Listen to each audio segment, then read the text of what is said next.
प्रधानमंत्री नरेंद्र मोदी द्वारा देश की जनता से सोना न खरीदने की अपील किए आज पूरा 1 महीना हो चुका है। पीएम की इस अपील और बाजार के उतार चढ़ाव का ऐसा असर देखने को मिल रहा है कि बुल्ढाना जिले की मशहूर रजत नगरी यानी खाम गांव का सराफा बाजार पूरी तरह से ठंडा पड़ गया है। बता दें कि त्योहारों और पवित्र महीनों में चमकने वाला खाम गांव का सराफा बाजार इन दिनों पूरी तरह सुनसान नजर आ रहा है।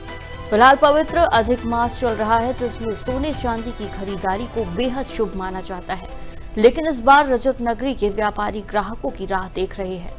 हैरानी की बात तो ये है कि पिछले महज 2 दिनों के भीतर चांदी के दामों में 30,000 रुपए की भारी गिरावट दर्ज की गई है।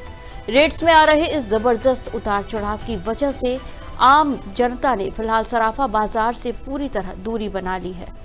सोने चांदी के ऑल टाइम हाई रेट्स और 2 दिनों में आई इस भारी गिरावट ने निवेशकों और आम खरीदारों दोनों को ही वेट एंड वॉच की स्थिति में डाल दिया है।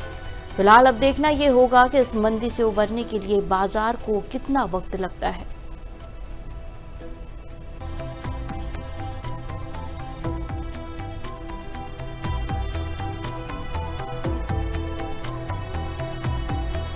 माननीय पंतप्रधान श्री नरेंद्रजी मोदींनी जे आवाहन केलं तर त्याला जवळपास एक महिना पूर्ण होतो आहे आणि अधिक मास असून सुद्धा ग्राहकांनी अगदी पूर्ण बाजारामध्ये शुकशुकाट आहे।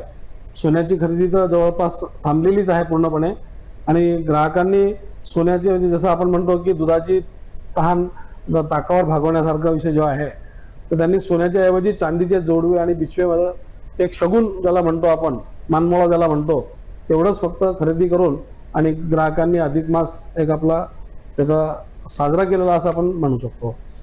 आजचे भाव समजा सोन्या आणि याचा परिणाम जसं आपण बघितलं की जेव्हा ह्या अधिक मासमध्ये सोनं 1,70,000 पर्यंत गेलं होतं, ते सोनं आज 1,48,000 वर आलेलं आहे।